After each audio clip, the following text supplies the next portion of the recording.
Introducing touch-free payments from PayPal, a safe way for your customers to pay. Simply download the PayPal app and display your own unique QR code for your customers to scan. Whether you're a market seller, I'll take 2 tomatoes and a cucumber. poodle pamperer, piano tuner, or plumber. Signing up to accept touch-free payments for your business is easy. Touch-free QR code payments. Shop safe with PayPal. You are listening to New Theory Radio.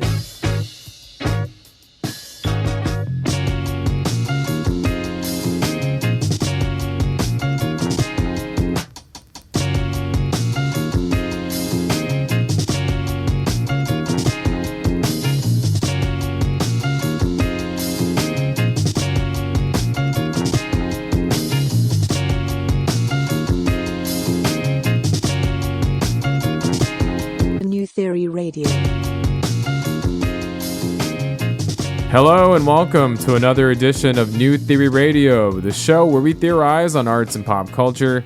My name is Nav Nanwa and I am your host, and you are listening to us live here on News Talk, Saga 960 AM.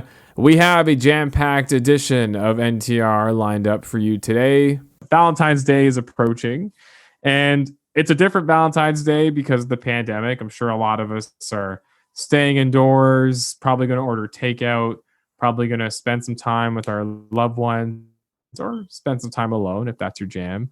And probably are going to tune into maybe a Valentine's theme movie, maybe even a rom-com. And if I'm going to be talking about movies here on New Theory Radio, it's only right that I bring my friends from Geekly Goods. I have Amanda Guarragi and AJ Fairnot joining me here. Thank you both for making time for us on NTR. Yeah, thank you for having us. Yeah. The last time I had both of you on, we talked about, was it Halloween movies? Yeah, that was the last time. Yeah, and I remember just to follow up on that, I did watch Nightmare Before Christmas, and I'm still conflicted. Like I don't know. It's hard to choose. It really is hard to choose. Yeah, we could just say it's both. We can all just say it's both. It is both. No arguments. Just it's both. just to close the book on that one. Yeah. But obviously Valentine's Day, it's different this year for a lot of people. A lot of people are going to be staying indoors, buying takeout, and whether they're spending it with their Valentine or not is really up to them. We'll leave it at that. But rom-coms are typically popular during this time. If you even watch TV, there's a lot of sort of love movies that are popping up, Valentine Day theme movies. Even on the streaming services, you're seeing a bunch of them pop up during this time. And it got me thinking about rom-coms, so romantic comedies in general. And this is a genre of movies that typically gets, I don't know, like people tend to make fun of them. I feel like I think when you hear about a rom-com, sometimes the cheese factor in your mind goes off and maybe you don't want to watch it, or maybe you do want to watch it, or maybe it's just a movie that is suitable for a date night, if you want to call it that.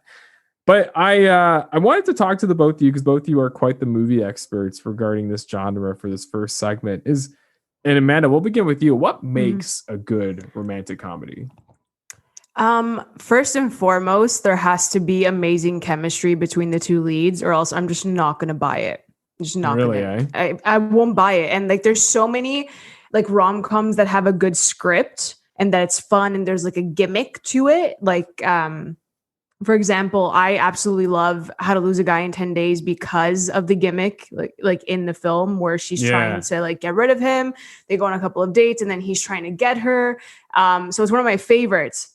And their chemistry was incredible, but there's other films, which I can't really think of right now, that do the opposite of that. And they sometimes have a good gimmick, but no chemistry, or like, good chemistry, no gimmick. So I think that they have to have a balance between the two in that case. And I'm also like a huge fan of like the friends to lovers trope. Like that's where like my soft spot is, because I feel like it's really realistic. Yeah. I don't like when it's far-fetched, like love at first sight and blah, blah, like all that. Like, I don't buy that. It's like, no, guys, it's not realistic. Why am I going to watch something and be like, oh my God, this is like, I'm not going to do that. Right. So I just love when it's realistic. I think those are the best rom-coms.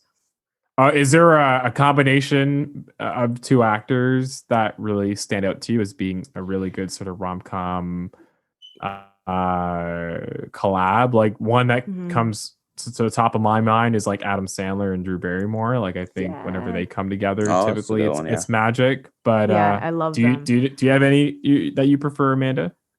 Personally, because it's on my list, and it's my like favorite romantic comedy of all time. It's Billy Crystal and Meg Ryan and When Harry Met Sally. I know they've only done like that one film, but it's the best. It's the best of the best. It's like the blueprint for the best romantic comedies. So, and it's very realistic. So that's why I really love that one. Yeah. I'm craving a pastrami sandwich right now. I actually when I went to New York. Oh my God. Like last year I went to Katz and I got their 30th anniversary t-shirt. They were selling it. Oh, no way. Yeah. So I went specifically. I'm like, I'm buying it. I love it so much. So it was like next to Schwartz in Montreal. That's like smoked meat in Montreal is amazing. And New York has like the best meat. New York has like the best hands meat down. and pizza ever.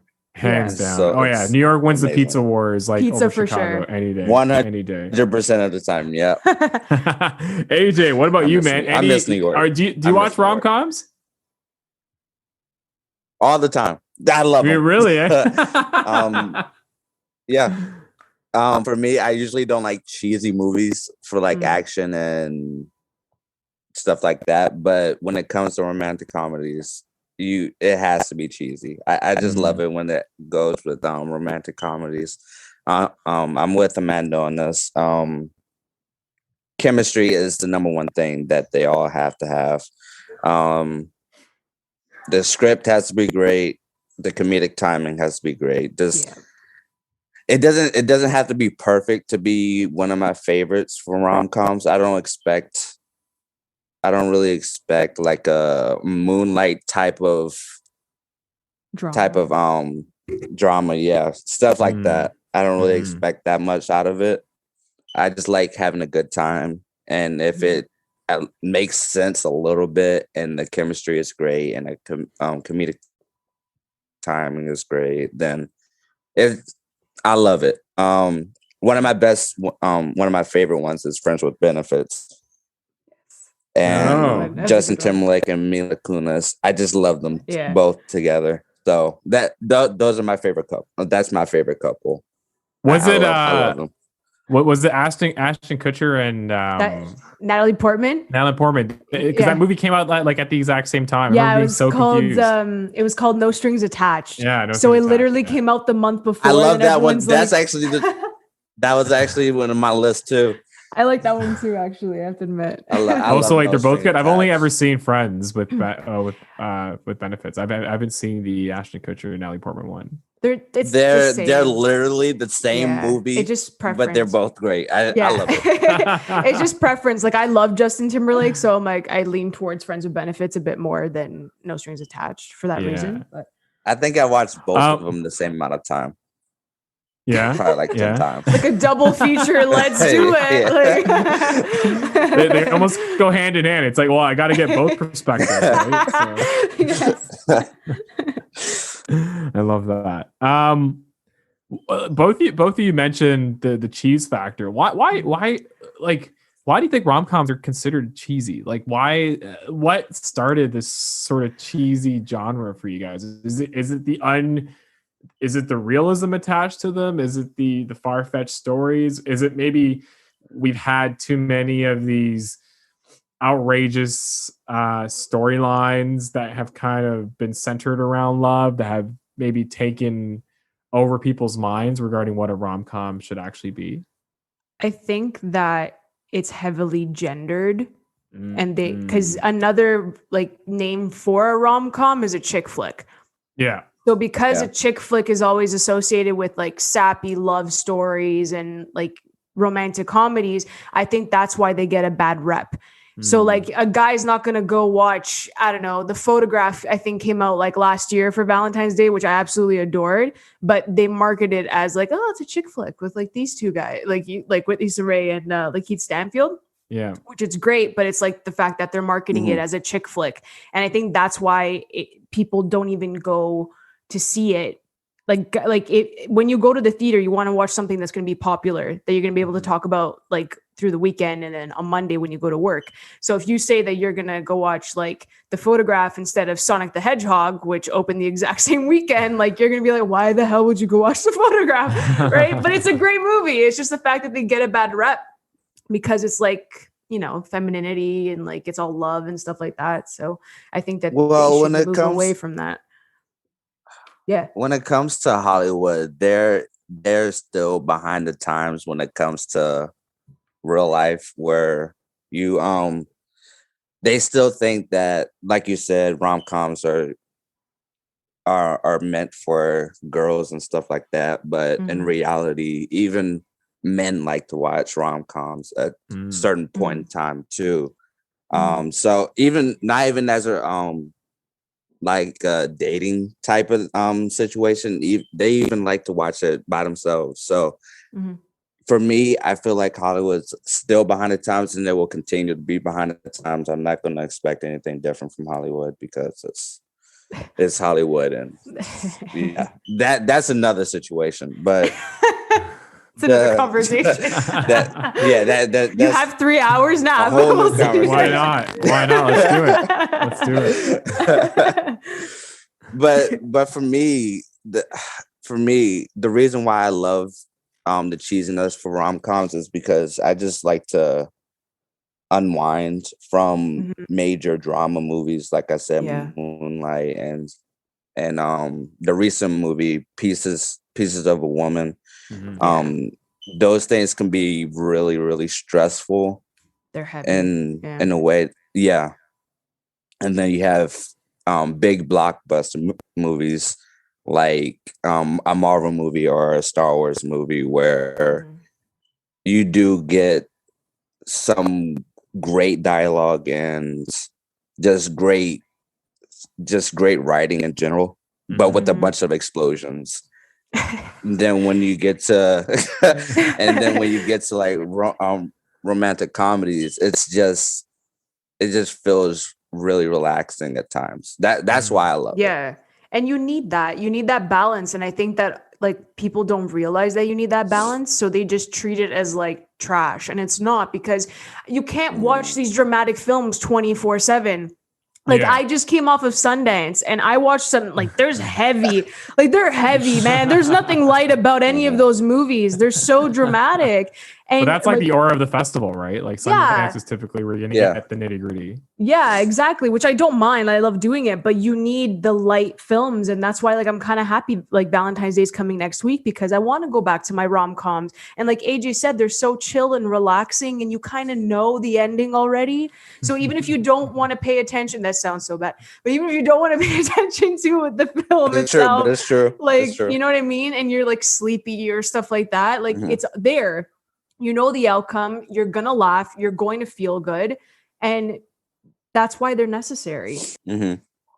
It's the same reason why I like to watch movies I hate, is because you just turn your brain off and just watch it just to watch it. Like Sharknado. Sharknado is literally like the worst movie of all time. But it's so addicting. And I think part of the reason why is because you just shut your brain off. Oh my God. You just shut your brain off and you just try to have a good time with it and stuff like that. Instead of you have to be 100% focused like a Marvel movie to get all of the minute details and stuff like that. So yeah, it's the points that both you bring up regarding rom-coms is interesting, because number one, I do like the gender point you bring up, Amanda, because do you think it's time that we get past that? Yeah, it is about time. It really is, because like as AJ said, men do enjoy watching these romantic comedies as well. Like I know that even like romance films, like dramatic ones like The Notebook, I know that men watch that too. It's a great movie. Like I've seen it. Yeah, like they have to stop like selling it as a chick flick, because that also goes down to promotion at the end of the day. Like even completely off topic, but an action film like Charlie's Angels shouldn't have done as poorly as it did at the box office, because guess what? It's an action film. Yeah, there's 3 women, but it's an action film. So for it to be marketed so poorly, like that's another issue added to when you're trying to sell these films, so with rom-coms, I just think that they should move past it. The newer one that I can honestly say where it made mad bank at the box office was Crazy Rich Asians, because they marketed it as a family drama versus a rom-com or a chick flick. And I think that's really important. And that's why it did so well at the box office. Right. Yeah. Yeah. That's a great point you bring up, because like I ended up watching Crazy Rich Asians with my wife and my in-laws, and we made it like a big outing. And like it was interesting. Like you got the gist of the story, but in no way did I feel like weird watching it. Like I think for me, I was like, oh, this actually looks like kind of cool. And then obviously, you're seeing people on the screen that you normally don't see in dominant roles when it comes to Asian actors and actresses. And again, I think it just kind of hit on a different level. But to your point, it was a rom-com. Like from the script all the way to what happened at the end to the magical sort of get together finale. Like it was very much centered within a romantic comedy. You can say the same for the recent movie Palm Springs as well. They didn't which I really want to market see it as that's right, AJ. Yeah. they didn't really market it as a chick flick. They marketed it more as a Groundhog Day type of movie, which was a smart move for them because a lot of people love Groundhog Day. So that was smart on them. And as proof, they got a lot of viewership on Amazon Prime. Was it on Amazon Prime? Yeah, Amazon Prime. On Amazon Prime. Yeah. So wait, in that instance, then I haven't seen the movie, but it's on my list. I know it was just nominated for some Golden Globes. Yeah. Do you think in that instance, and this kind of leads to sort of this hypothetical question that I have for the both of you regarding one of my favorite movies, but do you think Andy Samberg plays a role in that? Like Andy Samberg is a comedian. Do you think when they cast someone like an Andy Samberg versus casting someone like a heartthrob like Ryan Gosling, that almost becomes an entryway for other people to enjoy it? Not that I want to be like an ass about this, but it's more realistic because I'm sorry, you see, like, how can we put it? Like, I adore Jonah Hill, for example, and in Superbad, he tries to get with someone like Emma Stone, right? So in that case, like even like Christopher Mintz-Plasse is in it, like they're trying to get these like I don't want to say high profile. I hate saying that, but when they say it's realistic, like they have to like match in a way. The leading couple has to match. So in any case, whenever you see like my like the thing that I hate the most is when you see like a heavier set woman getting denied by like one of a freaking jock or something. Like I hate when they do that. And that's like in almost like every single film. It's always like, oh, they always go for like the pretty best friend. And like, those are the tropes that I get tired of. Like, I really just can't stand when they do that. So when you get someone who's realistic, like Andy Samberg, and realistically pair with Kristen Milioti in Palm Springs, you get a very solid story, and you kind of you believe their relationship, their budding relationship. You believe it. Whereas like when it's forced and it's not natural, that's when it kind of falls apart in that way. This is why I think that casting is very important process of filmmaking. We all fan cast and stuff like that. But for me, you don't have to look like a certain character or anything, as long as I think it has to do with a lot of, if the actor and actress has a good amount of chemistry, then they are meant for that role. Rather than like a character looking like a certain actor looking like a certain character and stuff like that. So I do believe that the casting is probably one of the most important parts of romantic comedies, because it goes into that chemistry that we've been talking about for like the past 20 minutes. So yeah, I really do believe that casting is important. Yeah. This is a great segue to my question. So one of my favorite movies is Wedding Crashers. Yes. Sorry. And it's and I know we talked about before we recorded my experience. Well, I think we've all worked at movie theaters, but I worked at a movie theater during my high school days, and it was when Wedding Crashers came out, and it became like during that moment you just saw Owen Wilson, Vince Vaughn, Will Ferrell, Luke Wilson. Like you saw that entire crew just coming out with like movies nonstop.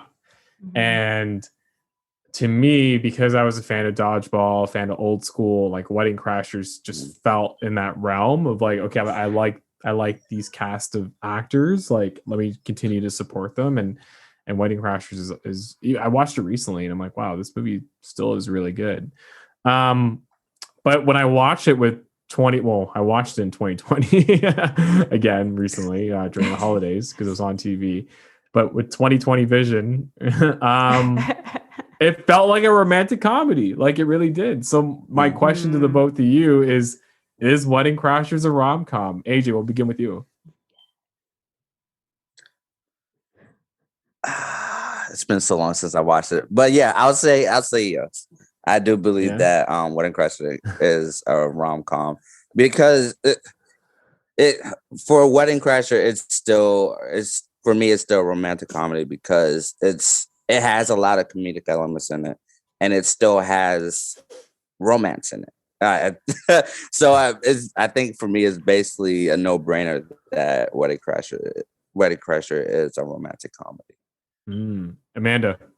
Oh, 100% is a romantic comedy. 100%. You have weddings in the freaking title of the movie. Of course it's a romantic comedy. I love Wedding Crashers so much. I feel like it's such an underrated film. But like you said, it's marketed as a comedy. You have Vince Vaughn, you have Owen Wilson, you have Will Ferrell. You have Rachel McAdams coming off of, I think it was the same year as The Notebook. I'm pretty sure. It was like a year removed, I think. Yeah. So like she's coming hot off of that. She was coming off of that big name for herself, right? So the thing is that when you look at it on the surface, you're like, oh yeah, like these guys are in it. It's going to be hilarious. We're going to go. But then they really hit you with the soft spots, especially with Owen Wilson and Rachel McAdams, like their relationship, which I thought was a great pairing. The best pairing is Vince Vaughn and Isla Fisher because I died laughing with the both of them. They're so funny. Yeah. They're and really like good.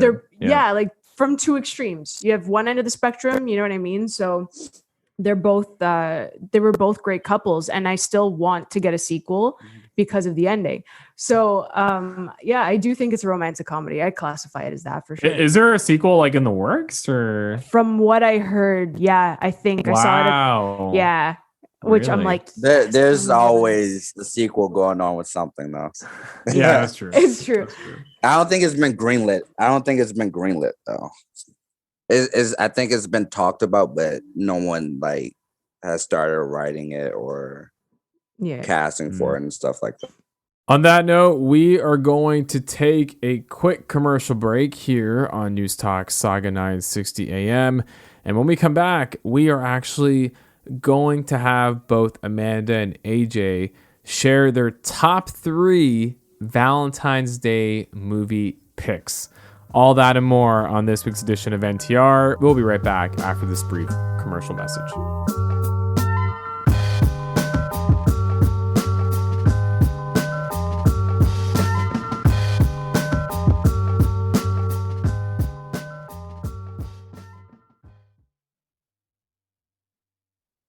You are listening to New Theory Radio.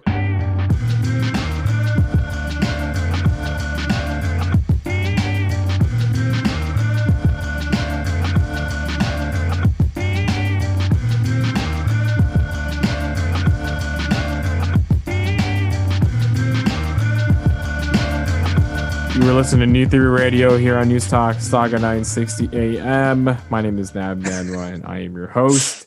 And I'm joined by our awesome movie panel that we bring on to dissect different themes around movies, depending on the time of the year. And they are both from Geekly Goods. It is Amanda Guarragi and AJ Fairnot.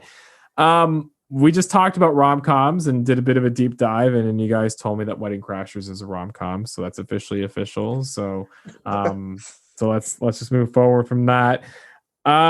what are some of your favorite? And I don't want to talk just about rom-coms, but Valentine's Day is coming up, or if you're listening to this on Valentine's Day, it probably is today, or if you're listening to this the day after Valentine's Day, it just passed. But like, I'm curious from the both of you, what are some of your Valentine's Day, some of your favorite Valentine's Day themed movies? Because it doesn't have to be a rom-com. It can be something situated around Valentine's Day. It could be something where Valentine's Day is mentioned or kind of in the background. Again, we might get into a bit of is Die Hard a Christmas movie debate here because of just the role that Christmas plays in Die Hard, and Amanda's nodding her head yes. But we'll save that for the next Christmas episode. But yeah, let's hear about some of your favorites. Maybe like a top 3 if you have one. Maybe AJ, we'll begin with you. Okay. Well, my first pick is Deadpool.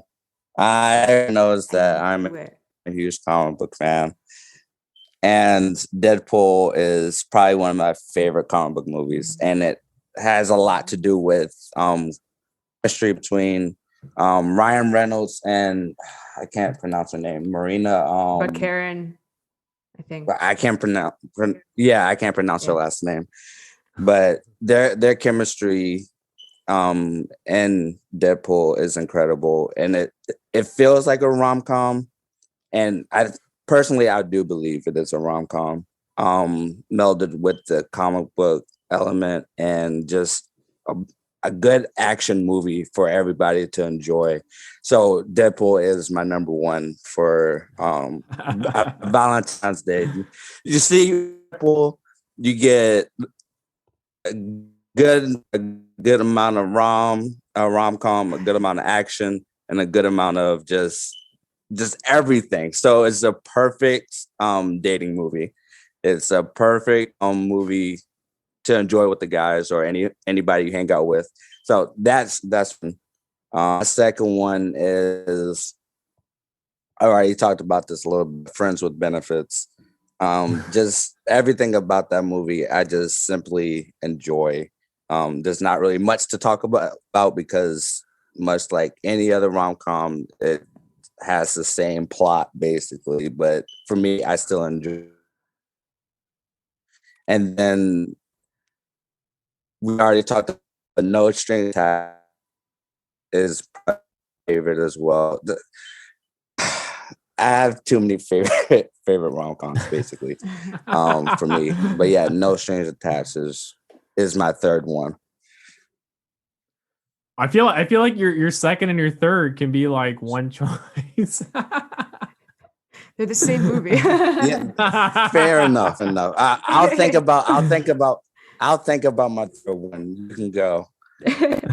Yeah, well, the Deadpool one is interesting because I want, like, they always come out during Valentine's Day, right? Mm-hmm. Yeah, because I watched it. My wife and I watched Deadpool too, like as our Valentine's date night, and yeah, Deadpool is one of the ones that definitely masks the whole romantic aspect of it. Like, it's not until you actually watch it, you're like, oh, well, there's a true love story here with Ryan Reynolds and the actress that we can't remember right now. Amanda, what about you? Deadpool's also on my list. I like you said, it is because you know what?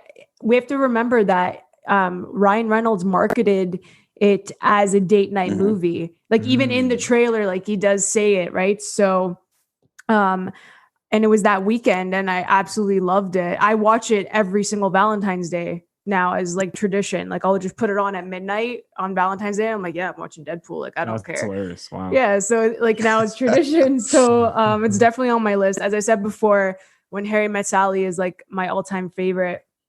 That one, what I find with When Harry Met Sally whenever I do watch it, because you just get in those moods where you're just like kind of sad.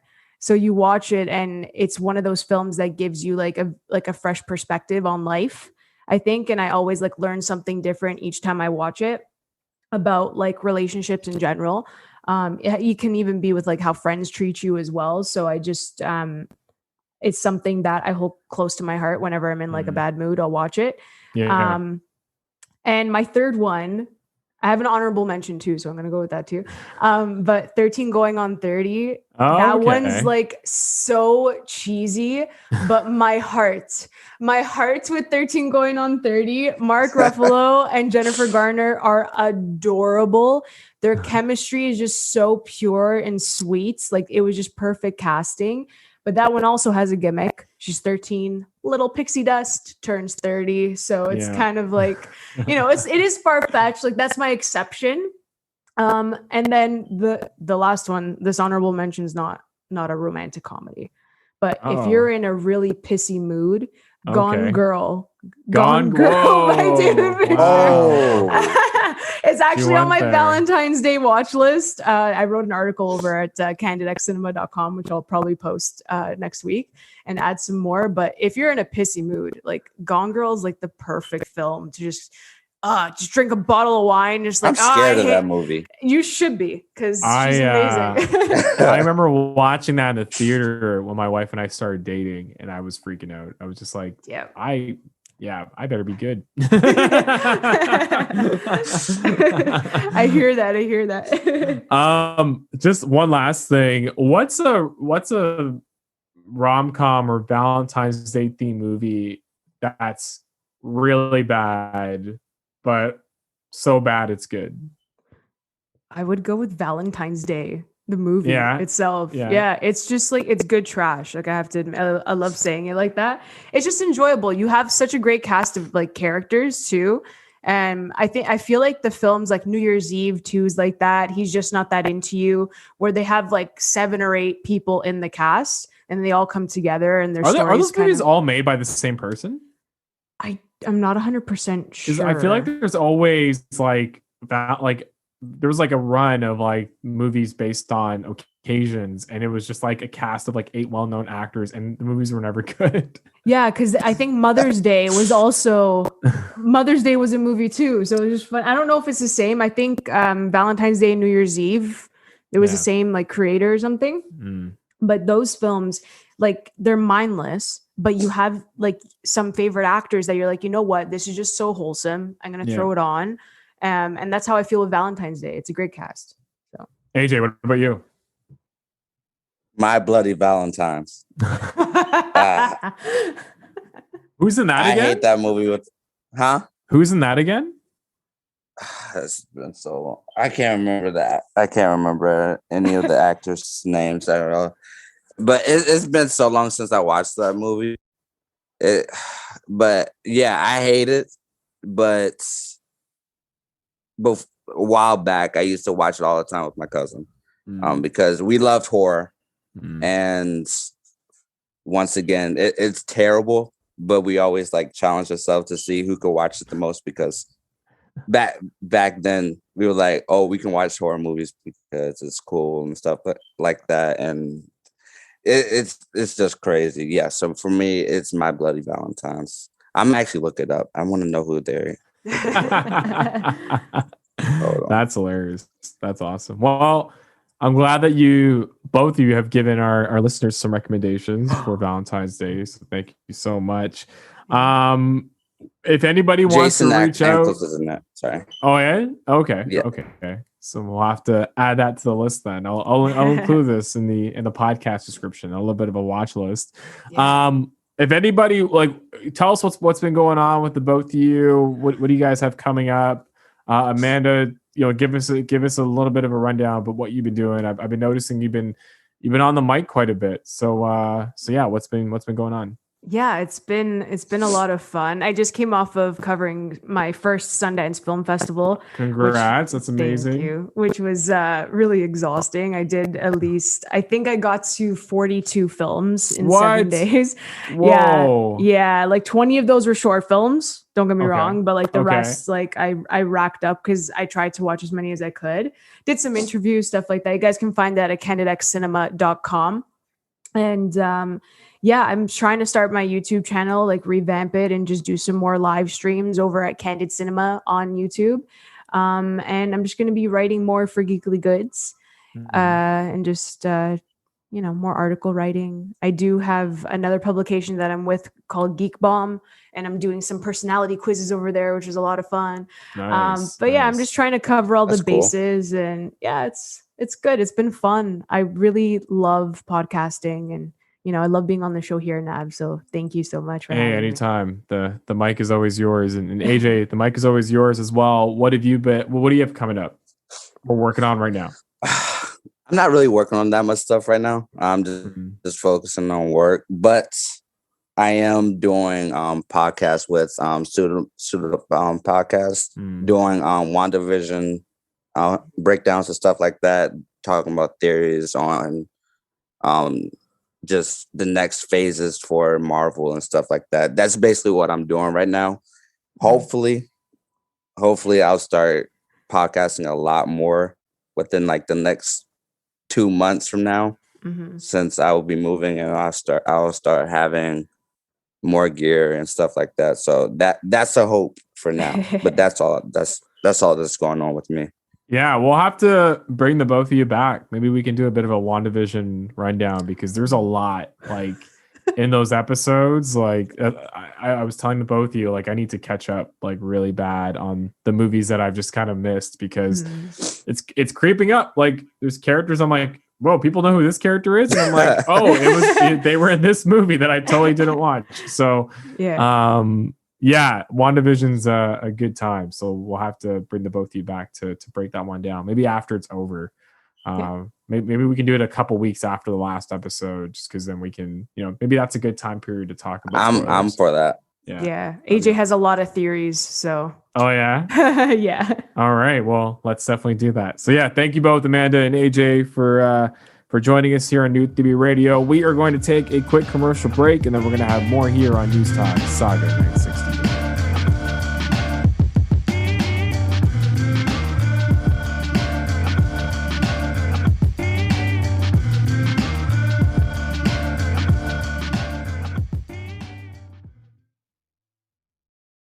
You are listening to New Theory Radio.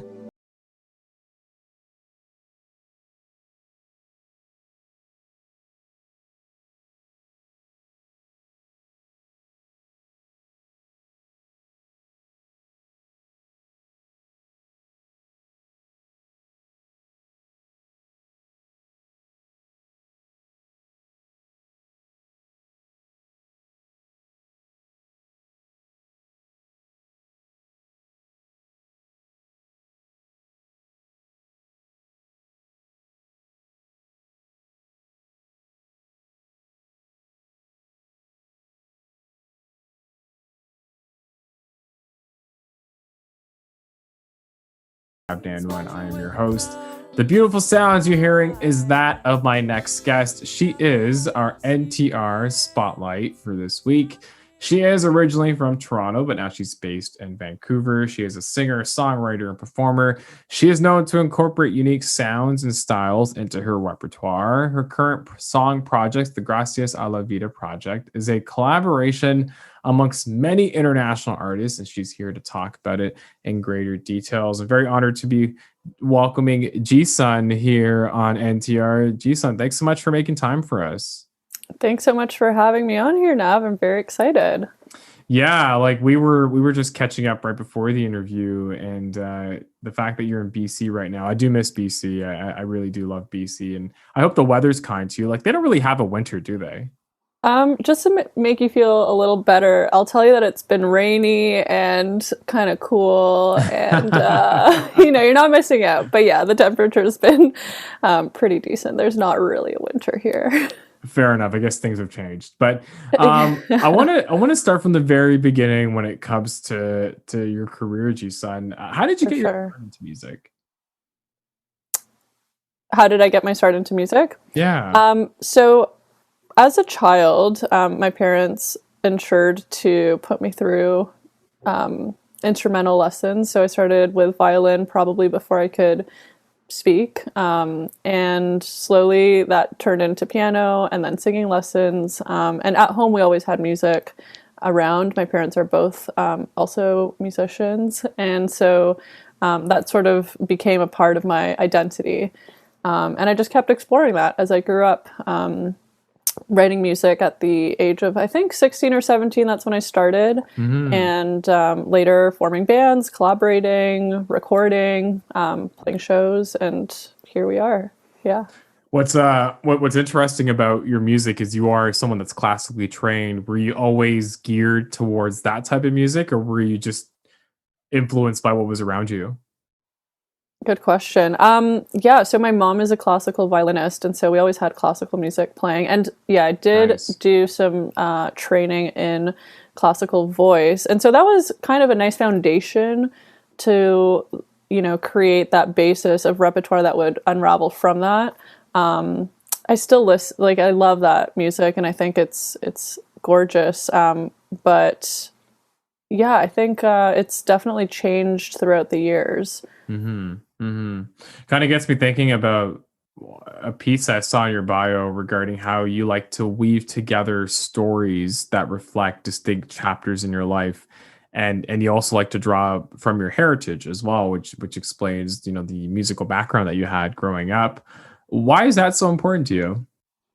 Yeah, great question as well. So I would say that, yeah, those stories and weaving together like parts of life has been integral in creating music and in writing and in expression.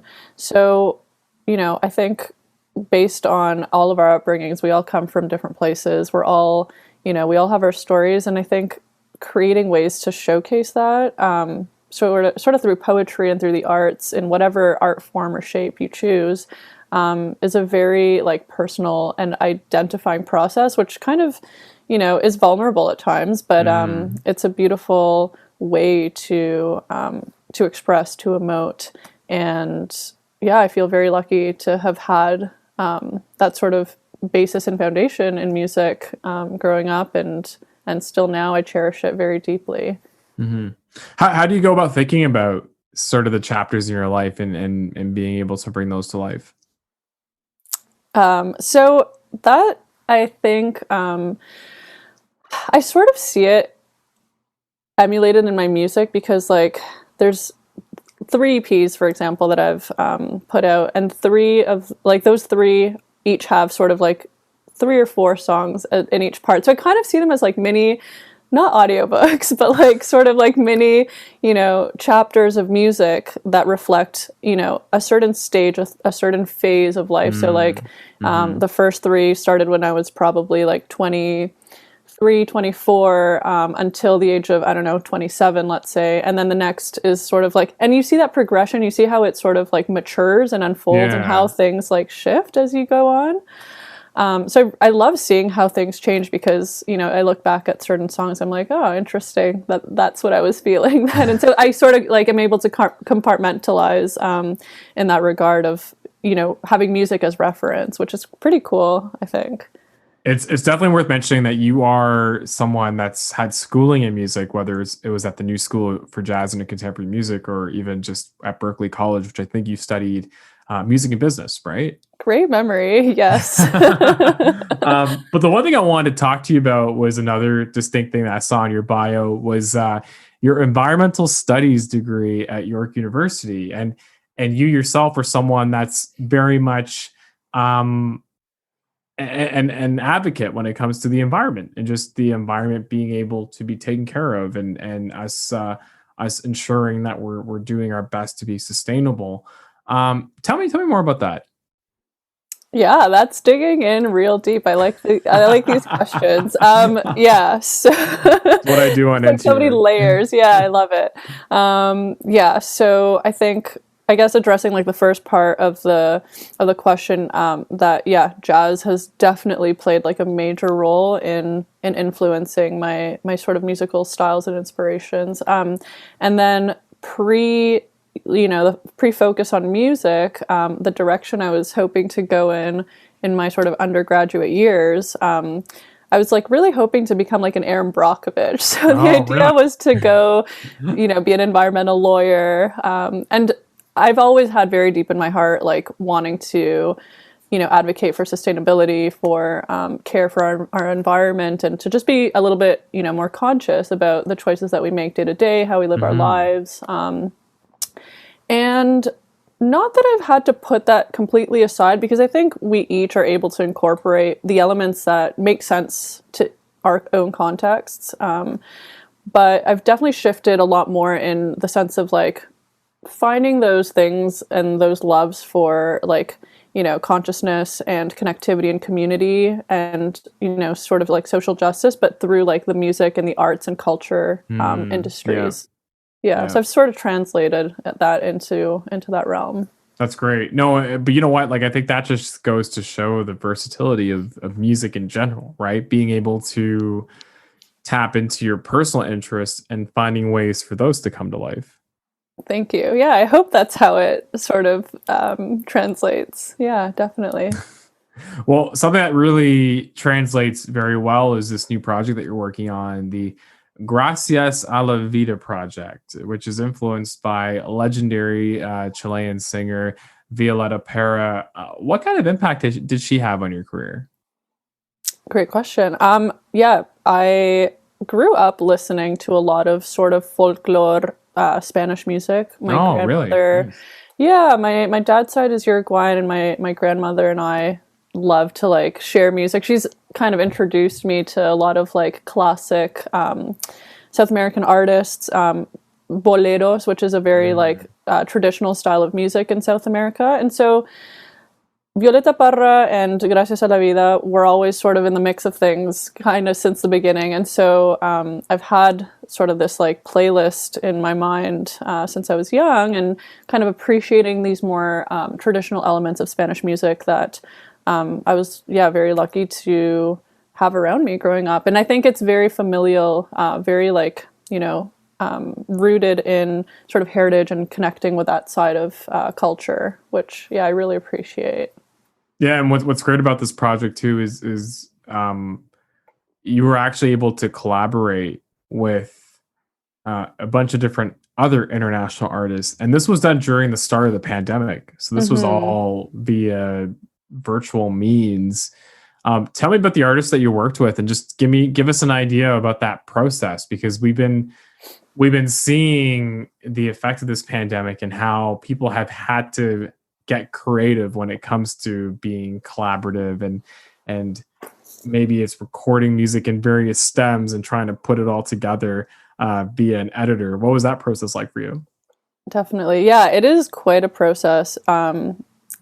Seeing sort of a project from the start and developing it in stages and being patient with everything is huge. And so, it started kind of at the height of the pandemic, when things were like on pretty serious lockdown, and when we were all sort of trying to navigate how to, you know, have some sort of normalcy and how to go about our day-to-day routines. And so music obviously was at the forefront of my mind, with the importance of its healing powers and the way that it connects us and creates community. And so, I was luckily able to reach out to a few of my former classmates and colleagues from the new school. So all of these vocalists were trained in vocal jazz performance and are fantastic, as well as a friend who is in London. So do you want me to sort of go through like each person? Please. Yeah, give me the entire roster that's involved in this. It's very deep, Sure. and it's also very diverse too. It is very diverse, 100%. I wanted to keep it very sort of open and diverse, and not everyone actually speaks Spanish that's singing on this song. So it's interesting because so Julia Sanssouci is Congolese Italian. She's based in London, England, and she speaks Italian, but she was able to make her way through Spanish quite smoothly. Then we have Joy Morales, who is Colombian Puerto Rican, based in New York, and she's phenomenal.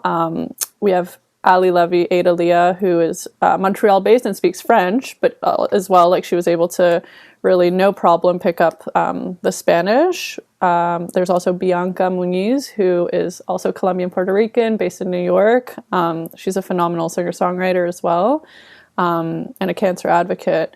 And lastly, we have Luz Pinos, who's based in Guayaquil, Ecuador. Wow. And she is she's incredible. She composes and collaborates with amazing musicians from all over the world. And so, yeah, I've been just feeling really blessed to have such like a diverse and international sort of roster of musicians. My guitarist, Steven, in Toronto, a great friend, is sort of like the foundation of the classical guitar part. And then we also included Alper Tuzcu, who is a Turkish guitarist who speaks Spanish and sings as well and composes. So we're very lucky to have him.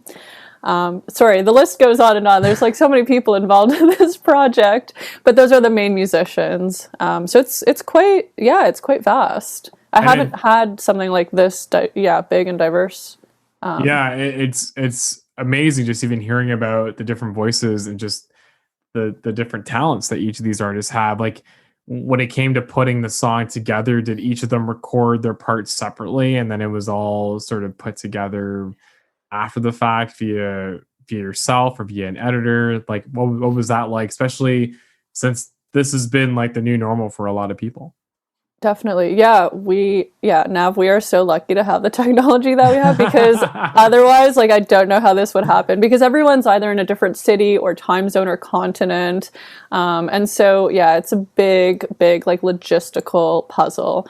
And putting it together has actually been really, really like exciting and interesting. And so basically, the foundation started with Steven laying down the guitar part in Toronto. He recorded from home with a mic setup that he has. And from there, I sent it to each musician, each vocalist, to sing their verse on.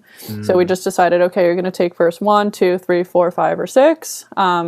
Each person sent in their vocal takes to me, and then I shared it with my good friend and engineer, Victor, who lives in Sao Paulo in Brazil. So he's putting it together. He's the one who's actually working the real magic, and making sure that everyone sounds consistent, everyone sounds smooth, because everyone has a different mic setup at home. Everyone's recording in a different kind of room with different sorts of there's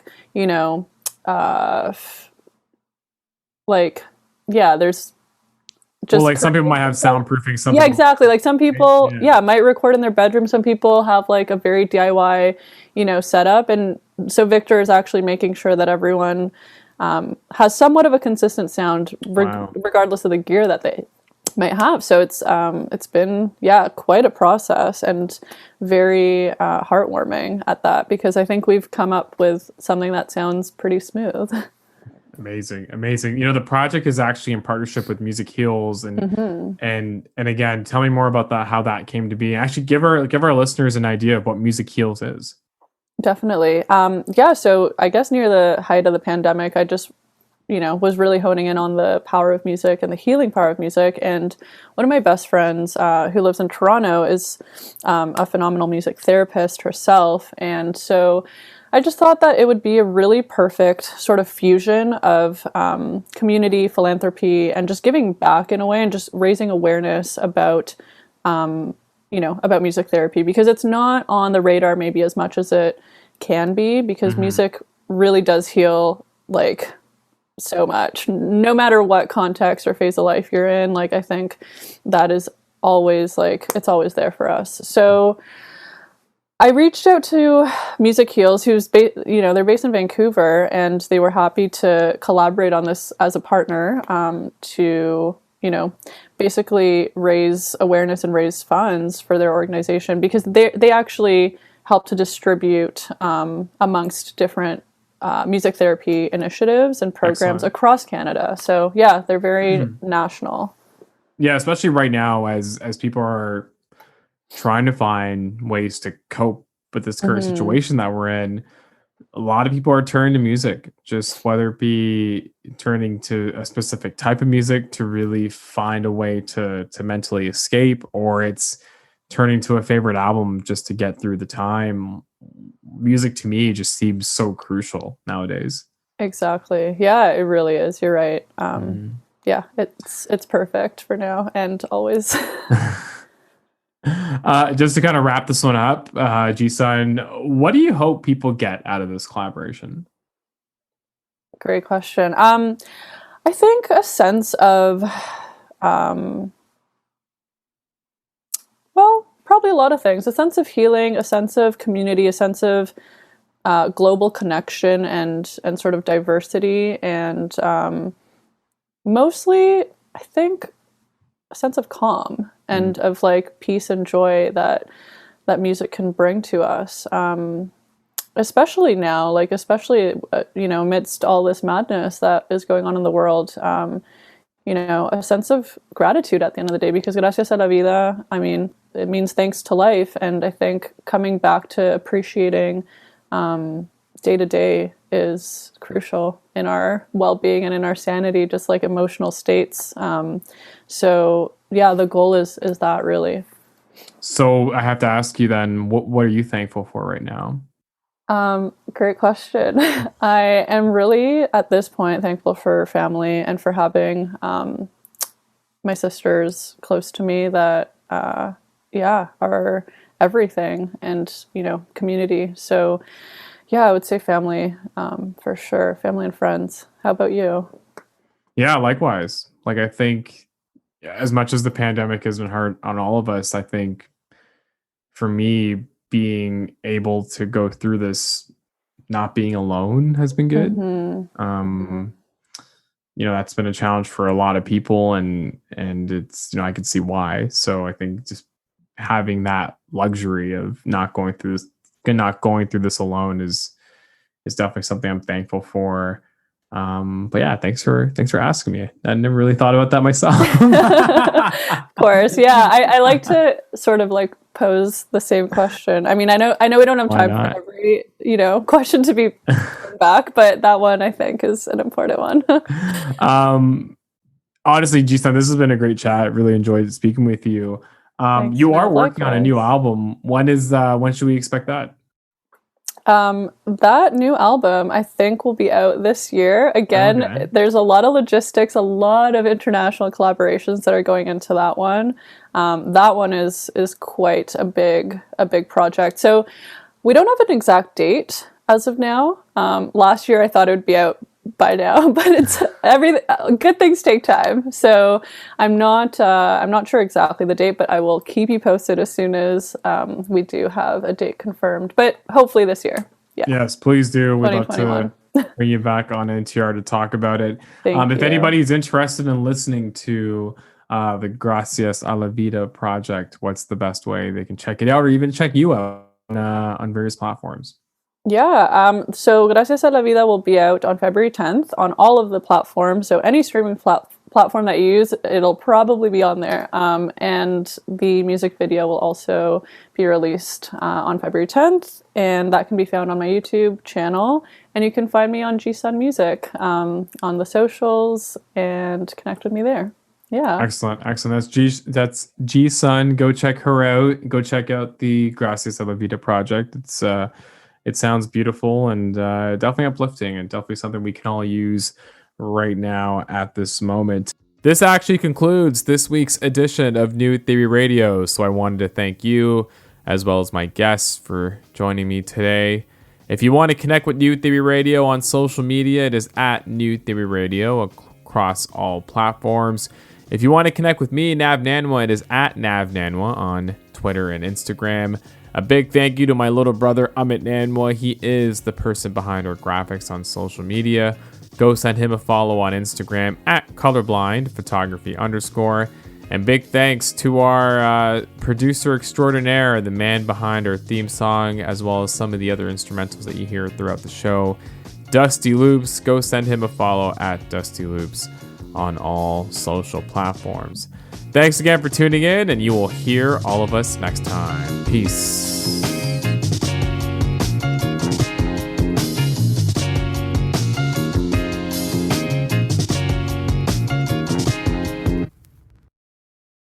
New Extra Charge Hot and Iced Coffee from Dunkin' is made with 20% extra caffeine from green coffee extract, because we could all use a little extra this year.